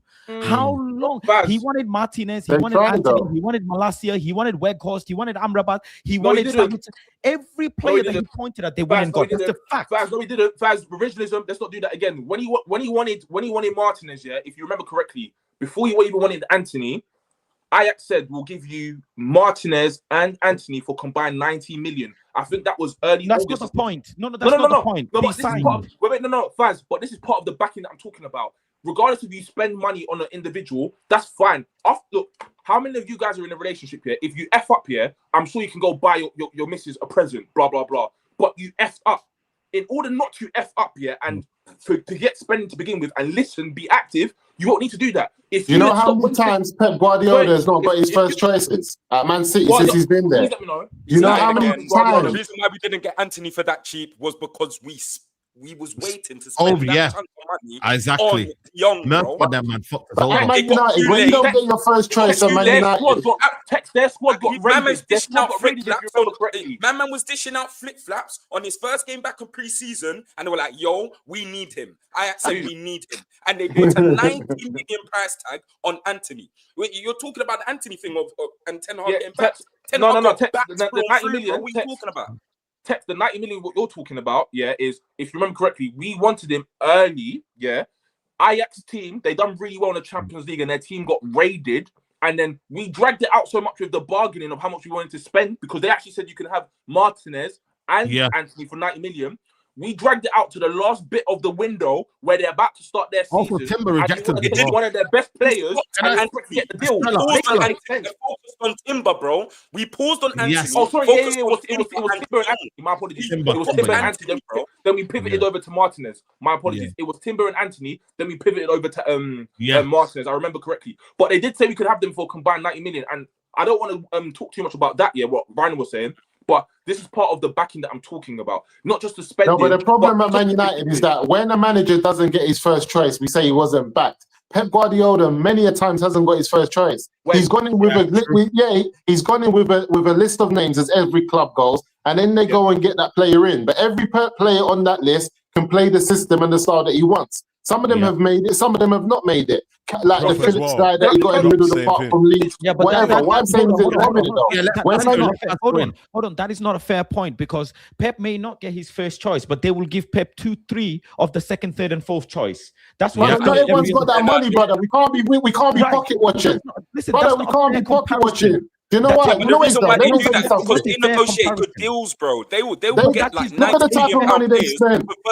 That's why they have 115 reasons why they can do that. Anthony, listen. Every time we look at Pep here, let me example. The time that Ten Hag came in, like we said, the 90 million that we flipping paid for Anthony. Go and see the amount of players Pep gets for 90 million. He gets 2 solid players for that. Every time we buy one player at United, Pep was able to get 2 players there. That's what I'm saying. So that's got nothing to do. That's what I'm saying. 1 minute. No, but I'm just saying, but you're saying he's not being backed. The manager's being backed to the ability of what the club can do. If the club are not good at something, they're not good at something. Listen, if you're getting rushed and I jump in and we still get banged up, it doesn't mean I didn't back you, bro. I just couldn't handle the Mandem. No, we just got banged up. I back you, brother. You can't listen. 1 minute. You can't. Yeah, you can't go back on the block and say Musa didn't back me because we both got beat up. I jumped in, brother. No, Musa, I jumped in. Musa, different. If I'm getting rushed, and you jump in, Musa, if I'm getting rushed, and you jump in and you have something on you, but you don't bring it out and we both get beat up, I'm gonna blame you. I'm gonna blame you. You can't. You can't because I jumped in. Time out, Strello there, yo. Listen, you don't do TOS, man. Everything. Don't promote that. Everyone, in the midst of all the noise, this same team did beat Man City under a different manager and a different system. Here comes UKIP president. Here comes the UKIP president. Nah, you know it's a dead clock right twice a day. That's what it is. A dead clock right twice a day. Listen, you can go about your fish and chip prop right now. The real test will be come end of the season if we are in Champions League spot or not. And the hype train that you guys are saying, is it worth it? Only then can Carrick actually, Carrick also. You are not allowed to speak. You are not allowed to speak. I told you, facts. Until you delete your Twitter account, you're not allowed to speak. You made us. Listen, you know why you're not allowed to speak? Delete your Twitter account. Delete your Twitter account. You know why you're not allowed to speak? You come here with your microphone and you try to talk in a soft voice like you're the top, like you're a top bread. But the reality is this: you told us we need to keep hammering. Because we have to suffer. Man told us we have to suffer and we have to keep hammering. He told us we have to suffer. We have to go through the bad times. We need to keep hammering. And now he's here demanding Carrick to finish here and there. You can't demand nothing from Carrick. There is nothing to say that Carrick takes us to top 4. Nothing. You're just hyped because you were traumatized by the last. You're not allowed to make that statement. You're not allowed to make that statement because you told us to suffer with Amrin. And I will, and you'll do nothing about it. I am a season ticket holder, nearly a decade worth of season ticket holder. Brother, you're one of them man that says I got a British passport. I've seen men get deported with a British. They will still deport you. I've seen it. The only crime. That's a timeout, Musa. Yeah, that's a timeout, yo. Yo, Musa, chill for that, yo. If my crime is supporting Man United, then lock me up. We need to get Saeed. I told you. No politics. I want to get immigration. I want to get ICE. I told you, Saeed. I want to get ICE to come on your show. We need ICE. Sorry. We need Donald Trump. We need Donald Trump. And we need ICE to come on the show. And also, I'm not allowing you, specifically you, the man that would have kept Onana to this day. The guy that why you man doing Faz? Why are you doing that? Faz, why do you Let him down. No, everybody's got skeletons in their closet at the end of the day, yeah. But I am not letting you let another Man United fan feel shit when you are backing the goalkeeper that single-handedly got us kicked out at the lowest position in the Champions League in the history of Man United. Yes, Amorim was bad and whatever, blah blah blah. What are off back because we get an interim and he performs, everybody's happy. But what trauma that Andre Onana caused, yeah, Andre Onana caused, he will never ever, for the sake of David De Gea as well. So don't act like you're all sunshine and rainbows and you ain't got points on your license. Because one more, listen, you got points on your license. Yeah? Wait, Faz. I don't know how that's helpful. Like Musa, if anything, I called out the Onana thing from early, innit? And the Delo thing, I called it out from early again. But I don't understand why people want to come online, yeah, or like in general want to have to be right and put someone else down. If everything I've said on this segment of this show, yeah, is wrong, yeah, no worries at all. I'm not coming on here to be divisive or argue with you lot. Like I think every night. No, Musa wants to divide the fan base. Musa and Saeed want to divide the fan base. You guys do it to each other, where it's like you wait for someone to say something. Then when it doesn't come true or it does come true, everyone goes piles onto that person. I think right now, Musa, wait. You know what it is though? Everyone should be on the same page right now and just be like, no. You know what it is? Listen. That's dirty work, you know. How could you come on violence, bro? You're the one who this segment on violence. You started the segment on violence. We are getting giddy about our little game, bro. As I'm telling you, together. Yeah. And you're out here saying, no, Bobby Mainu is just one game. No, not this is one game. No. I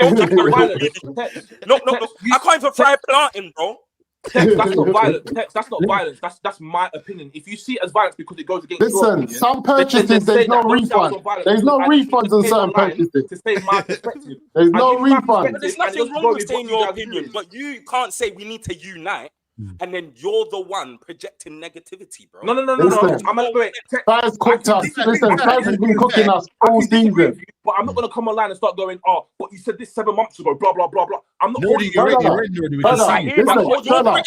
Even though Bobby Mainu is not constructive, bro. It's not constructive. Whether it's constructive or not, it's facts though. Do you know what it is? Do you know what it is, guys? I think you just came on this. You came on an angle where it was like, you know what? No matter what Carrick does, we have to get a next manager after him because that's what big clubs do. But realistically, you have to judge it based on his performances. That's the reality of it. And all these performances were judged wrong. If we judge this performance right and he does what he needs to do, and also this is what I was going to say to you. So you're telling me, if next year we don't have the right manager, like let's say for some reason the perfect manager that Ineos want or we want is not available, should we just buy one for the sake of it just because it looks good that we got rid of Carrick after 1 year? True. You know what I mean? Are we doing it just because it looks good? Are you asking me that? Yeah. If there's no one available and he's doing all right, then where do we go from there? Is what I'm asking. Like I said, me personally, if he falls below the prerequisite of what they agreed, but we've always been on that. No. I've always been on that. He has to perform. We've never shied away from that. Like I said, I already told you from the get-go. What was Amrin's prerequisite? What was Amrin's prerequisite this season? I want to know so I know what Carrick is. Okay, no worries. Musa, do you want me to respond to that? I got told it was top 6. Is it still the same? Musa, would you like me to respond to that? Yeah. Cool, no worries. I'm going to respond to that in a second. Again, Rhino, what you said, I don't care who the manager is as long as they get backed. Yeah. If it's Carrick, you have to show me that you've matched the prerequisite before you got the job for you to justify you getting the job. And Musa, further to your point, the prerequisite would have been top 6, but I'm also sure the prerequisite of him taking that job and finishing 15th and also not paying, we don't have the players for his formation must be that in the summer he would be backed. I'm also sure in May or in April, either May or April, one of the two, Sir Jim and Gary Neville had the interview where he was saying that, Amin's doing exceptionally well considering what he has at hand. And a mass exodus needs to occur. In the summer, we signed 3 people. 4 if you include the goalkeeper. Is that a mass exodus? Include the goalkeeper. You man didn't want Onana. You have to. Is that a mass exodus? Exodus is exiting. It's not bringing in. Exodus means what you let go. Man left. Yeah, exactly. Bear man left though. Who's the bear man? You haven't mentioned who left. Bear players left. We need to talk about Arsenal, Mandem. We had about 6-7 players. We had about 6-7 players that left in the summer. Sancho was already not here. Rashford was already. Come on, don't say that. Don't play those games, man. Oh, let me let's talk Yo, about people, Arsenal. big up people. Say, let me just Yeah, give big it up, big up, I've been Nuruddin. listening to get here. Big up Nuruddin, people. Nuruddin, come on, because we're going to talk about Arsenal as well, man. Yeah, listen. All I'm saying is, Yeah. already after one game, Carrick's at the wheel. Yeah. Nephew Strada here fighting against. Listen, at the end of the day, Carrick must be giving credit. He got the tactics right. Majority of us who watch football predicted that. Keep it tight, keep short distances. You know, way to hurt City. It's not that difficult. They do a high line. We can get them on a counter. That's what happened. Now, It's not that difficult. Carrick, listen, Carrick, to get anything of the job, Carrick will have to prove for the next 16 games. And then at the end, we can all come back and evaluate it and go, right, well, he's done this, he's done that, he's getting the best out of this, he's doing this, he's shown that he can be tactically flexible, he's actually breaking down low blocks, he's doing this. And we've also known that under whatever manager or whatever interim, Manchester United always rise for big games. Because it's in these players. The thing what is not with these players is the mentality when it comes to playing teams that we should be. And we know where we've been, regardless who we sign. So we can separate your arguments are like too many different things. At the end of the day, it is one game. We'll judge it after 16 games later. The Arsenal game, what do I bet over, Saeed? I expect the same. Manchester United first must be hard to beat. Must be hard to go score against.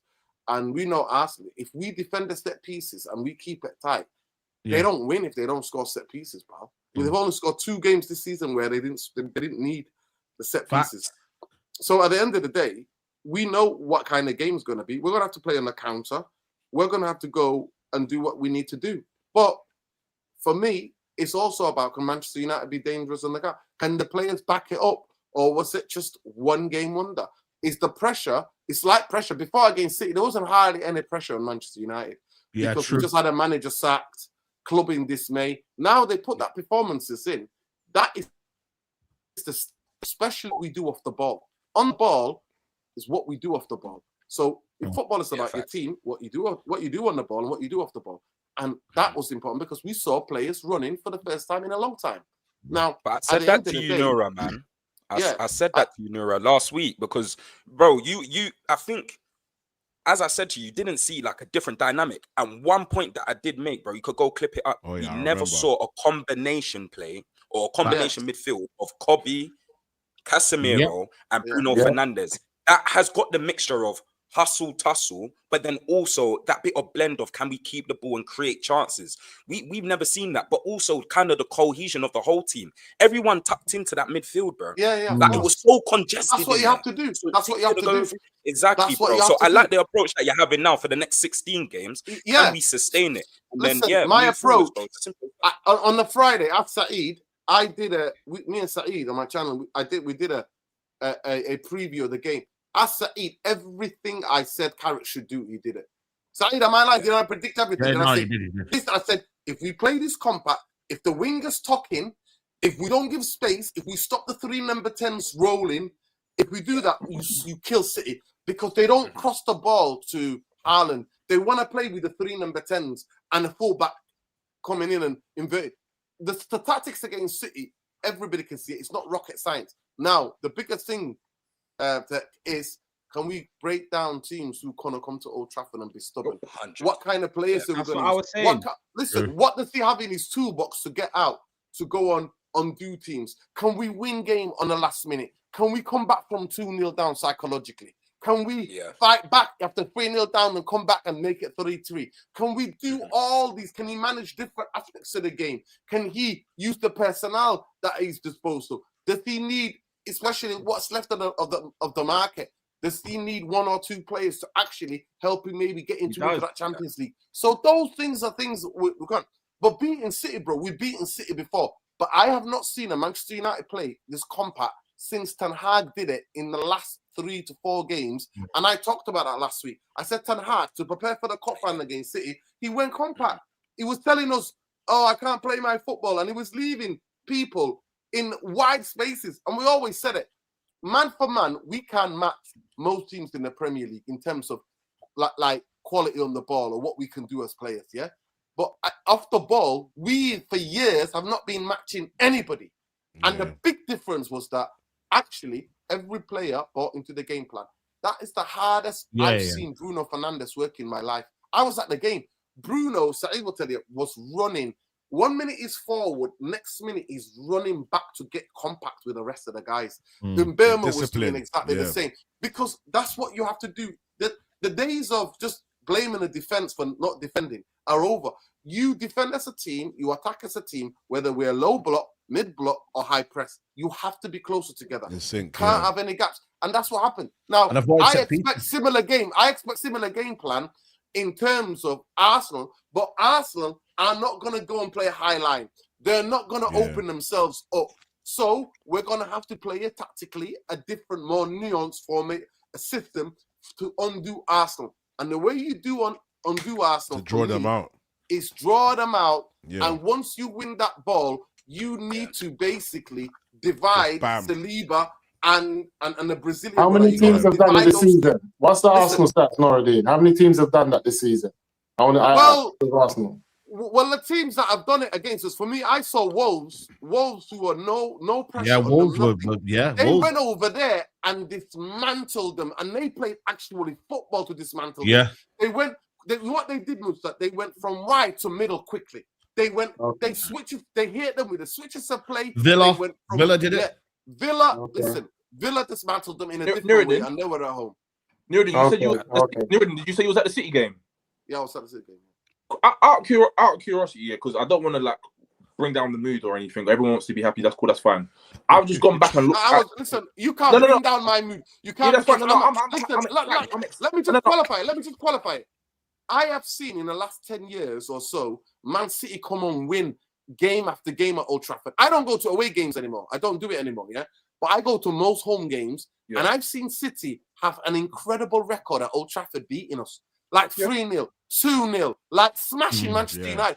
I only remember 2 wins. One under Ten Hag, and the other one was 2. Was it one under Ten Hag? Even when they're in bad form, even in bad form, we lose to them. When they're in bad form, they still beat us. Kissing down, and McTominay scored that goal where he smashed it into an empty goal. They're the only 2 wins that I've seen in the last how many years? And Rashford, Ten Hag, that where Garnacho crossed it to. They're the only 2 wins I've seen in about a decade. So what I was getting. Today, that's what I'm saying now. All this week, all those blue noses got busted. Last night, I'm celebrating what happened to them by fucking Fishing Town, mate. 50,000 population. So I am happy, mate. Nobody's dancing on that parade, pal. No. That's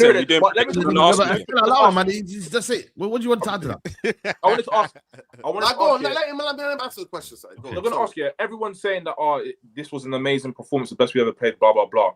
But that can be true. But then if you go back and actually look at the team that Man City had, an inexperienced very young back line, and they weren't really playing any actual midfielders other than just Rodri. They weren't pretty attacking. If we're just going to Rodri. Did you just say just Rodri?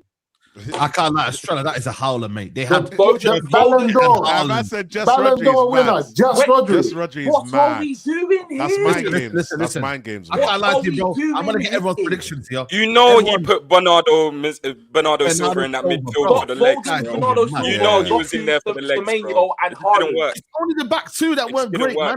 Everyone else is. There's a reason why Turkey didn't start, bro. Let me get everyone's predictions. Let me answer this question quickly. Listen, spend 2 billion since Pep's been there. Hold that. Cry me a river. That's Semenyo. Cry me a river. Anyway, I'm gonna go 2-2. I think it'll be 2-2. I think that would be my scoreline. Marcel, what are you saying? 2-2. Yeah, it's gonna be at the Emirates. I think the counter-attacking style football is gonna favor us. That we play. It's more vertical now. We've got pace up front. If there's no Sesko in this and it's Brian up front, I think we can not easily, but I think it's a 2-1 or a 3-1 Manchester United game. Come on, bro. What are you saying, Texino? Bro, do you know what? I was just looking at the league table, and they've scored 40 goals this season in the league. We scored 38. Obviously, our issue is conceding goals, and they've only conceded 14 goals this season. So I can see this either being one of them slugfest 0-0 type of games, or if it is a goal scoring, bro, we'll go then 2-1, 3-1. I do not see us losing. I don't see us losing. And we don't have a good record at the Emirates. And I think because of the morale of how things are right now, and I think things are just going to work in our fortune, innit? Like, I think it's kind of written. I think we'll do well, man. As guys say, we never learn, bro. I was the one giddy last week, man. Walked out with a 2-0 clean sheet. When life gives you lemons, bro, you get clean sheets. You know, Come on. Ryan, what are you saying? Yeah, I think it's going to be an interesting game based on the fact that we don't know what we're going to get from United, but we're seeing something. We don't know if it's going to be consistent, whatever. And then also Arsenal's form as well. But then again, we don't win at the Emirates as well, really hardly. So I could hope for a draw, but I won't be surprised if we fall asleep. Let's say Faz's boy Dallo falls asleep at the back post and we concede a set piece. Do you know what I mean? There might be headache. I don't think so. Let him land. But no, I'm joking. But yeah, if we concede, if we can protect them from scoring set pieces, I think that will give us a better chance to get a more than likely get a draw. But the win's going to be difficult, man. It can happen, but it's the heritage thing. It's like Old Trafford. When they come there, no matter what form they are, they find it hard to beat us. Even though they've beat us recently, they really find it hard to beat us at Old Trafford, no matter what form it is. So I feel like I look at the same way us going to Emirates. It's going to be interesting. Okay. We're just going to have to see. But I can hope for a draw still. We're going to beat Arsenal since 2017. And it's a very simple fact is Arsenal are the only football club in the entirety of the world that can guarantee you that if you bet against them, you will win. That's the only team in the world. They've shown it time and time again. I made a couple of tweets and I got your boy Turkish outside flaunting his fresh set of hair like myself, saying, you know, we bottled it in 11-12 and this, that, the other. But at the end of the day, to be on top of a Premier League table for 248 days and not win the Premier League, it shows your DNA. And that same man is leading this team. Do you know what I'm saying? We are actually in the driving force because we are unpredictable. They don't know what we can do. They don't know what system we're going to play and how the players are feeling. Because if it was under Amorim, you know, the grey cloud would have been hanging over. And you know, maddest thing is I kind of like that the fact it's sunshine right now. It's not grey clouds. As much as I wanted Amorim to stay, it's gone, right? I can only look forward. And I'm glad that Man United players miraculously learned how to play rondos and Mbuemo's feeling himself. I'm glad that Dogu, you know, got involved and got something out of that game, someone that I've highly criticized, because those are the players, those hidden players that go under the radar in games are the players that will make these type of games count. Do you know what I'm saying? Yeah. And Arsenal, they I promise you, they are shaking, knowing that Man United are that team that can punch up the best teams in the world when they are done out. That is, and this is not because we beat Man City. This is because what Manchester United have done under numerous managers, season in, season out. We beat Liverpool this. Brother, ask for a prediction, bro. Can you? Give me a whole analogy, bro. Listen, I've asked for Turkish owes me money, though. Turkish owes me money. I need to remove this guy's mouse. Hey, bro. We spent Turkish owes me money if we win.